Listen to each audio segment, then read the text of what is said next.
जो सत्य होगा ना उसे प्रमाण की आवश्यकता नहीं। सूर्य को बताना नहीं पड़ता कि हम आ गए, सूर्य का उजाला बता देता है सूर्य आ गया। गुणी व्यक्ति को बताना नहीं पड़ता कि ये गुणी है, उसका व्यवहार बता देता है कि ये गुणी है। कोई आपस में प्रेम कर रहा हो तो उन दोनों को बताना नहीं पड़ता, आंखों से इशारे बता देते हैं कि दोनों प्रेम करते हैं। और किसी की किसी से दुश्मनी हो बताने की आवश्यकता नहीं है, पीठ दे करके खड़े होने से ही पता लग जाता है दोनों एक दूसरे के कट्टर। हाँ, तो कुछ चीजें बताई नहीं जाती, वो होती हैं स्वाभाविक।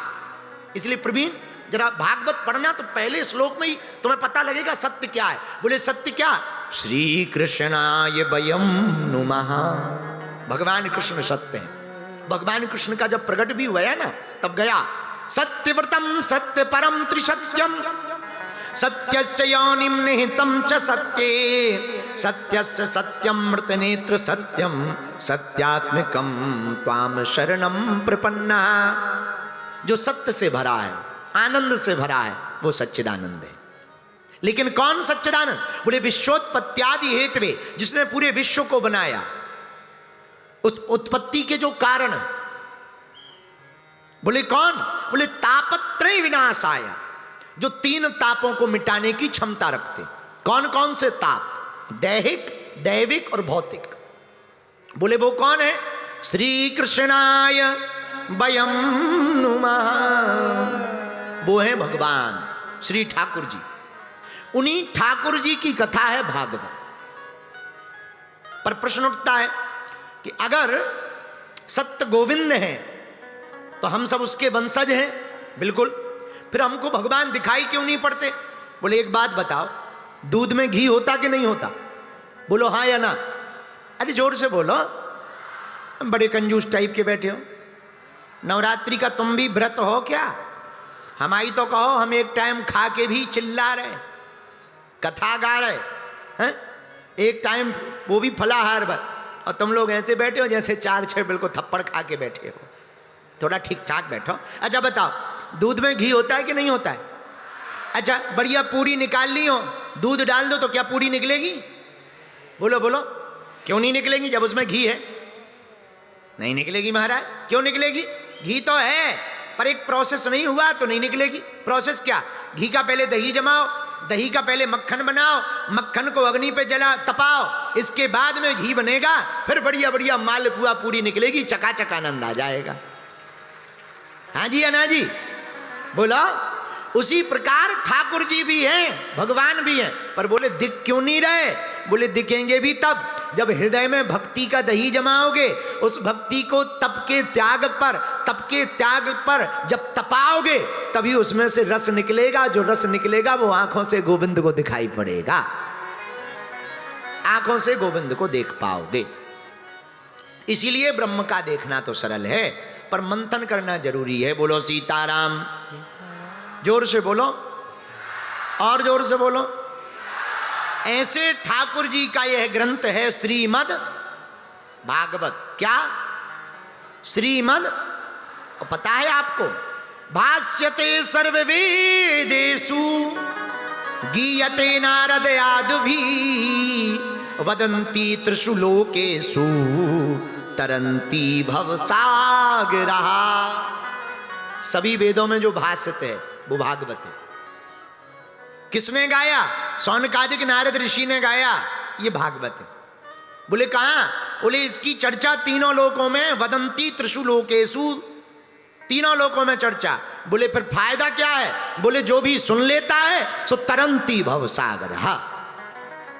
जो सुन ले और जीवन में उतार ले सो भवसागर से पार हो जाता है। बोलो सीताराम। जोर से बोलो। पर महाराज एक बात समझ में नहीं आई। क्या? अगर कथा सुनने से ही पार हो जाते तो अब तक तो एक भी आदमी दोबारा नहीं लौटता। फिर भी जनसंख्या विस्फोट हो रही है?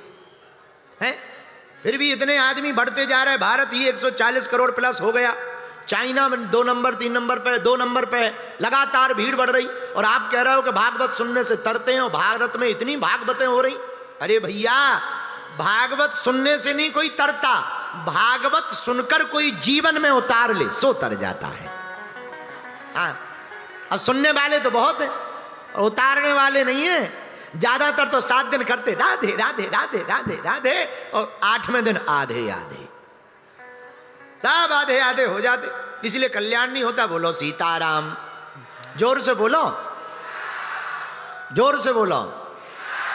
तो कल्याण कैसे होगा? जब भागवत को हृदयंगम करेंगे तभी कल्याण होगा।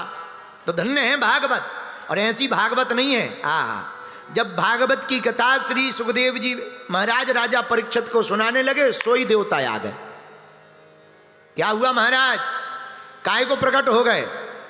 बोले सुनो, एक काम करो महाराज, ये जो भागवत है ना, ये हमारे लोक में करो, देवलोक में, और ये हम अमृत का कलश ले आए हैं, ये अमृत का कलश पिला दो परीक्षित जी को, क्योंकि परीक्षित जी को है श्राप, 7वें दिन तक्षक नामक नाग काटेगा। हाँ, तो इन्हें मृत्यु का डर है। हाँ, इनको पिला दो अमृत, ये मरेंगे नहीं। पर तुम भागवत की पोथी लेके चलो हमारे यहाँ देवलोक में, वहां सुनाओ बढ़िया कथा। पर देखो आनंद, सुखदेव जी राजा परीक्षित जी की तरफ देख के बोले, कहो राजन क्या करना है? इनको भागवत दे दें, तुम्हें अमृत पिला दें? राजा परीक्षित बोले, महाराज फायदा बताओ। फायदा किसमें? अच्छा, आदमी बड़ा खतरनाक, बिना फायदे के कुछ करता ही नहीं। भक्ति भी फायदा मिलेगा, मंदिर जाएंगे फायदा होगा। एक आदमी हमें मिला, बोले गुरुजी भभूति खाने से कोई फायदा होगा? हम कहा ठटरी के बरे इतना गुटखा खाता है, कभी राजश्री या गुटखा बेचने वालों से पूछा कि फायदा होगा कि नहीं होगा? फिर भी खाया जा रहा, चबाया जा रहा। बोले हाँ। हम कहा हर काम फायदे के लिए होता है, कुछ काम जरूरी भी तो होते हैं, हर चीज। अच्छा, श्वास लेते हो क्या फायदा होता है? बोले जिंदगी आती है। हम कहा बहुत बढ़िया। हम कहा एक बात बताओ, सुबह सुबह से नित्य क्रिया करने जाते हो, क्या फायदा होता है? फिर चुप हो गए। अरे हम कहा हर काम फायदे के लिए नहीं होता, अगर सुबह सुबह नहीं जाओगे तो जल्दी ऊपर चले जाओगे। हाँ, उसी प्रकार भक्ति है। फिर भी फायदा देखते हैं। तो परीक्षित जी बोले, महाराज फायदा बताओ। हाँ राजन, तुमने पूछा है तो सुनो। फायदा एक है, अमृत पी लेने से मरोगे तो नहीं, पर मृत्यु का डर बना रहेगा, मरने का डर बना रहेगा। जैसे रामायण में रावण था, बड़ा बलवान, तो देवताओं पे कभी कभी उसका दिमाग खराब हो जाता तो हमला बोल देता था। तुमने कभी छोटे बच्चे पागल देखे होंगे, तो कभी कभी वो जब जो छोटे बच्चे मंद बुद्धि के होते हैं, जिन्हें ऑटिज्म होता है, तो बीच बीच में वो एकदम से चिल्लाने लगती। ऐसे ही रावण का कभी कभी दिमाग खराब होता था, तो वो कुछ नहीं करता था, सीधा उसने मुगदर उठाया और कोई भी मिल जाए उससे पहले तो कहता था लड़ हमसे। अब 20 हाथों वाले से कौन लड़ेगा? फिर धीरे से कहता था जो हमसे लड़े उसे हम त्रिलोक विजयी बनाएंगे। अब जिसके भैया 10 मुंह हो, उसके मुंह क्या लगे? एक मुंह हो तो लगे। कई बार लोगों को यह डर लगता था कि पता नहीं कौन से मुंह से ये गारंटी ले रहा और दूसरे मुंह से कह दे कि हमने कब कहा, क्योंकि एक मुंह थोड़ी है, 10 मुंह है। तो रावण से देवता डरते थे। तो किसी ने देवताओं से कहा कि तुम डरते क्यों? बोले क्यों? बोले तुम अमर हो। बोले हाँ। मरना तो है नहीं? बोले बिल्कुल नहीं। फिर जब रावण आता है तो तुम भाग क्यों जाते? बोले ये तो पता है कि मरना नहीं, पर ये पता नहीं है कि कितनी देर पिटना है। बोले ये तो पता है कि मरना नहीं है, पर ये पता नहीं है कि पिटना कितनी देर है। और बोले वो इतना खतरनाक आदमी है, एक बार अगर बगल में चपा दे तो 6 महीना खाट पे पड़े पड़े दवाई लेनी पड़ती। हाँ वो तो गारंटी है कि मरते नहीं है, पर लेकिन पिटाई बहुत तेज होती है। तो रावण तो व्यक्ति कहते हैं कि रावण इतना खतरनाक आदमी। वही हुआ। सुखदेव जी बोले परीक्षित जी से, सुनो अमृत लोगे या भागवत? महाराज फायदे किसमें? बोले अमृत पीने से मरोगे तो नहीं, पर दुख बराबर रहेगा। तो क्या करें? देखो पीना दोनों को पड़ेगा, भागवत को भी और अमृत को भी।